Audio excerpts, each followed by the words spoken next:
Hey guys, আসসালামু আলাইকুম। কেমন আছেন সবাই? আশা করি ভালো আছেন। আজকে আমি আপনাদের সাথে শেয়ার করব আমাদের অপরূপ সোনার বাংলার আমাদের যশোর জেলার কিছু দৃশ্য।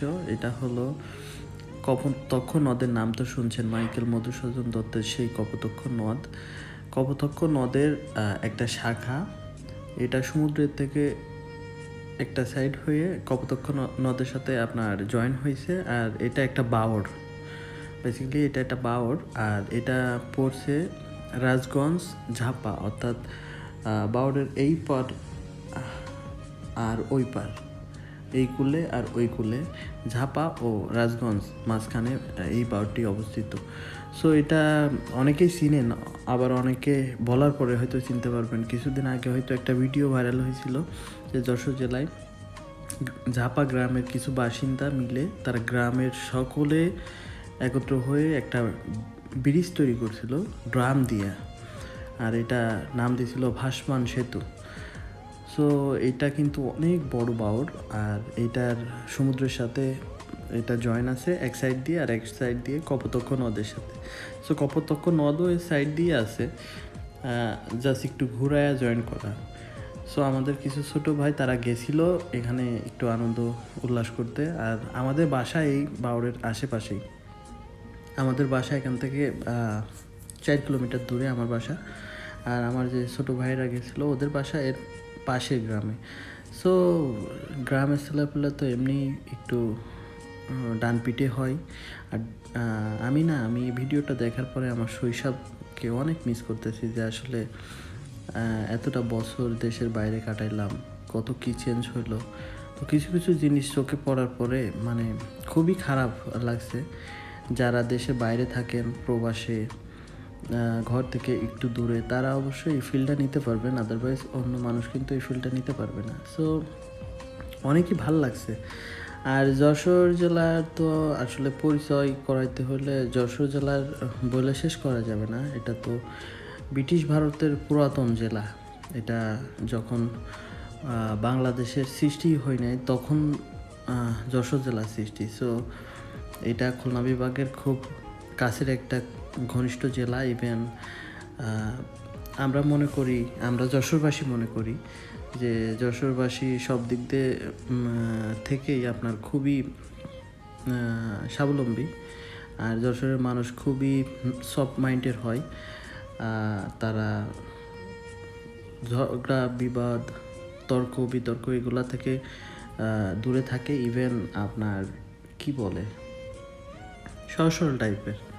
হ্যাঁ, লাইক আপনাকে কেউ প্রেশার করতেছে, সেটা ব্যাপারটা সে বুঝতে পারতেছে, সহ্য করার করে আর কি। সো যা হোক, এগুলা বলার উদ্দেশ্য আমি প্রমোট করতেছি না আমার জেলার মানুষের, কারণ আমি খেয়াল করছি অনেক মানুষ অনেক রকমভাবে রিপ্রেজেন্টেশন করে যে তাদের জেলা নিয়ে। আমি জানি না কেন, হয়তো বা আমার মাতৃভূমি, তাই হয়তো আমি এই গুণগান করতেছি। ব্যাপারটা হয়তো বা এমনও হইতে পারে, তবে আমার কাছে ভালো লাগে। আমার কাছে মনে হয় যে আমার জেলায় হয়তো বা বেস্ট। আবার এটা সবার ক্ষেত্রে হবে, সবার জেলায় বেস্ট। তো আমি আমার জায়গা দিয়ে যতটুকু ভালো করে পারি ততটুকু আপনাদের মাঝে তোলার ট্রাই করতেছি। আর ভিডিওটা যারা করছে ওরা ছোটো ভাই, ওদের ভিডিও সম্পর্কে কোনো ধারণাই নেই। জাস্ট আমাদের হাতে হয়তো বা ক্যামেরা থাকলে আমরা আর একটু ভালো করে তুলতে পারতাম। তবে এখানে যশোরের যে দৃশ্যটা, এটা আপনাদের যা বোঝাইতে চাইছি আমি, এটা বুঝতে হলে আপনাকে সরজমিনে যাওয়া লাগবে। এর অপরূপ দৃশ্য, মানে ঝাপা বাওড়ের যে দৃশ্যটা, ওইটা দেখতে হলে আপনাকে ওখানে যাওয়া লাগবে। সরজমিনে যাওয়ার পরে আপনি দেখতে পারবেন যে আসলে ওখানে প্রকৃতিক যে দৃশ্যটা একদম ন্যাচারাল বিউটি। এখানে কেউ কিছু মেক করি নাই, একদম আল্লাহ যেভাবে সৃষ্টি করছে সেভাবেই আছে। সো খুবই ভালো লাগে। এই শৈশবে এই জায়গাগুলো আমরা খুবই সময় কাটাইছি। এখানে আসতাম, বন্ধুদের সাথে আড্ডা দিতাম, মানে বিকাল পড়লে এই জায়গাগুলা খুবই ভালো লাগতো। সো এই আর কি। আর ভিডিও আমরা মেক করি, ভিডিওর কোয়ালিটি কেমন হবে এটা আমি বুঝতে পারতেছি না। যদি ভিডিওটি ভালো লাগে আমার চ্যানেলের সাথে থাকবেন, আমাদের সাথে থাকবেন, লাইক কমেন্ট শেয়ার এটা তো মাস্ট। হ্যাঁ, আর কিছু কথা বলতে আমি ভুলে গেছি। আসলে আমরা যখন প্রথম কাজ করতেছিলাম ইউটিউবে সবার সাথে, সো কিছু মানুষের সাথে খুব ভালো ঘনিষ্ঠ ছিল। আস্তে আস্তে এই লোকগুলা কোথায় হারাই যাচ্ছে আমি জানি না। আমি এই ভিডিওর মাধ্যমে একটা মেসেজ দিতে চাই যারা আমাকে মনে রাখছেন। আমি না সবাইকে মনে রাখতে চাই, কিন্তু আসলে অনেক সময় হয় কি যে কাজের ব্যস্ততা, বিদেশের বাড়ি এটা তো বোঝেন, দেশ আর বিদেশ দুই রাস্তার। আসলে আমরা কিন্তু খুবই ডিপ্রেশনের ভিতরে থাকি অনেক সময়। এই যে মহামারীতে আমাদের এখানে মানে সবসময় দেখতেছি যে লকডাউনে থাকতেছে, হয়তো 2-1 মাস, খোলা হইলে 3-4 মাস লকডাউন। মানে একটা প্রেশার, মানসিক চাপ, বাসার ফ্যামিলি থেকে দূরে, ঠিক মতো ঘুম খাওয়া, তারপরে ইউটিউবের তো একটা চাপ আছে, যারা কাজ করতেছেন তারা তো জানেন। তো আমি আমার কিছু বন্ধুদের এই মেসেজটা দিতে চাই যারা আমার এই ভিডিওটা দেখতেছেন। ইভেন আমার পুরনো কিছু বন্ধু আছে যারা আমাকে মনে রাখছেন। ইভেন হয়তো একটা মুহূর্তে আপনারাও ব্যস্ত হয়ে পড়ছেন বা মনে রাখতে পারেন নাই, আপনাদেরকে স্বাগতম জানাই আমার জেলাতে। হয়তো ভেরি সুন আমি দেশে ব্যাক করব, আর তখন হয়তো এই ভিডিওটা দেখার পরে আপনারা খেয়াল রাখবেন আমি কোথায় আর আমি কোন গাঁয়ের ছেলে। সো মোটামুটি আমাদের অনেকেই চিনে, আবার যারা চিনে না তারাও হয়তো বা একটা সময় চিনে যাবে।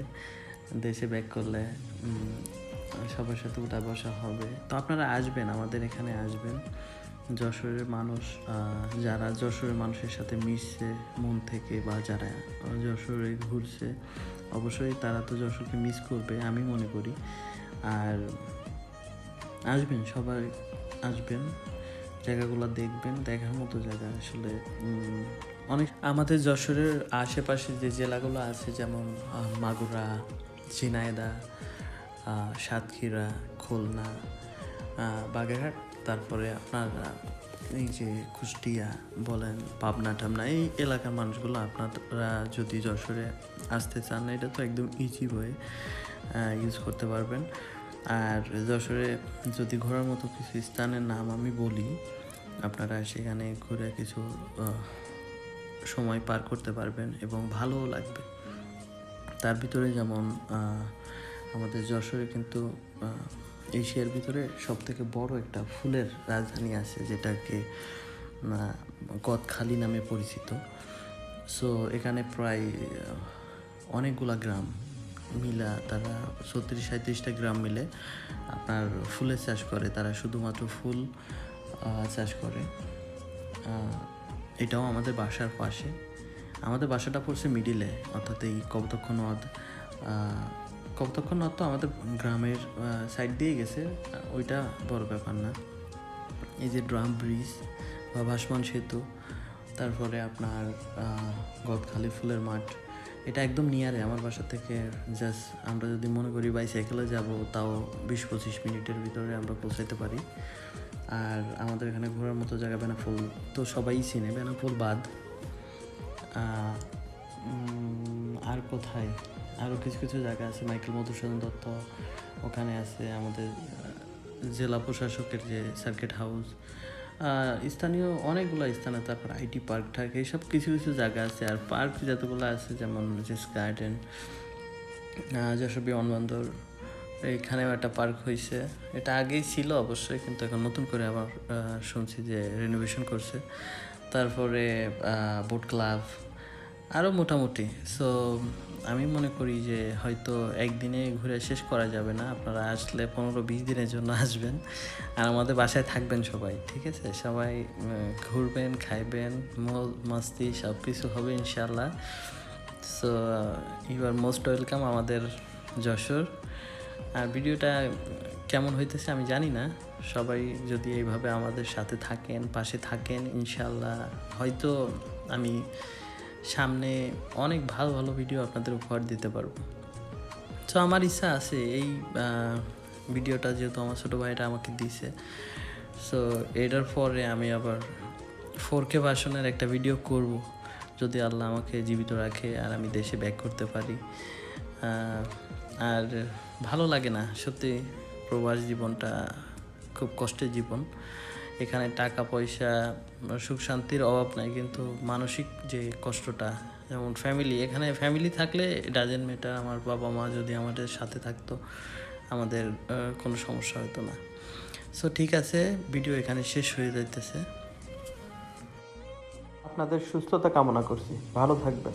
আসসালামু আলাইকুম।